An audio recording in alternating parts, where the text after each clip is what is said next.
और विशेषकर आज जो धम्म चक्र दिवस जो मनाया जा रहा है, इसमें सारे बौद्धिज्म हमारे साथियों को, भाइयों को मेरी ओर से जोहार, जय भीम। और आज कोया पूनम का एक कार्यक्रम है महाराष्ट्र के अंदर, नागपुर में गोंडी संस्कृति के संबंध में। उस सामाजिक कार्यक्रम में मेरा आज आना हुआ और उसी के साथ भारत आदिवासी पार्टी के हमारे पदाधिकारियों के साथ एक पॉकेट मीटिंग हुई और आने वाले समय में किस तरह से महाराष्ट्र, नागपुर और इस पूरे इलाके के अंदर सामाजिक कार्यक्रम के साथ साथ, सामाजिक मूवमेंट के साथ साथ, जिस तरह से वर्तमान ये नागपुर के आसपास का जो इलाका है और महाराष्ट्र ही नहीं पूरे देश के अंदर आदिवासी समाज के साथ जिस तरह से अत्याचार हो रहा है, शोषण हो रहा है, दलितों के साथ जिस तरह से अत्याचार, शोषण हो रहा है, और कहा जाए कि एक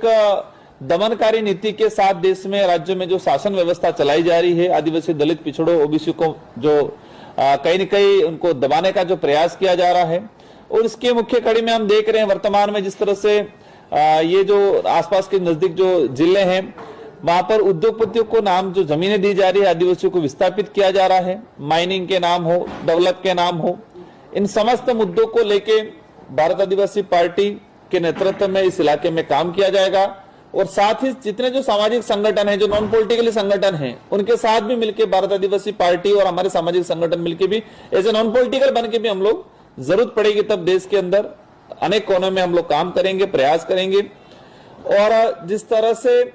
कहा जा रहा है पूरे देश के अंदर आरएसएस के द्वारा या बीजेपी के द्वारा देश में जो तानाशाही की जा रही है और धर्म के नाम पे जो राजनीतिक रोटियां सेकी जा रही है और लोगों को आपस में जो लड़ाया जा रहा है, आदिवासी समाज की संस्कृति परंपरा को जो जिस तरह से खत्म किया जा रहा है, उनके इतिहास को जो छुपाया जा रहा है और संवैधानिक जो अधिकार हैं जो बाबा भीमराव अम्बेडकर साहब ने, जयपाल सिंह मुंडा साहब ने, ऐसे कई अनेक जो महापुरुष थे जिन्होंने संविधान के अंदर इस देश के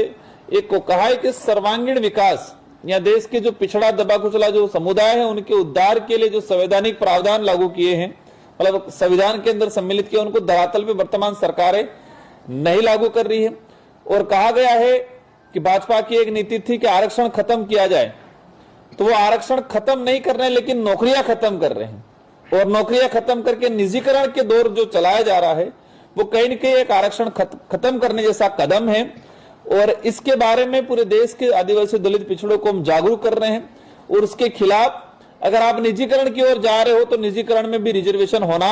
चाहिए। इस मुहिम के साथ हम लोग आगे बढ़ रहे हैं और जल जंगल जमीन से जो आदिवासियों को विस्थापित किया जा रहा है माइनिंग के नाम, तो हम चाहते हैं कि आदिवासियों को विस्थापित करके आप विकास नहीं कर सकते।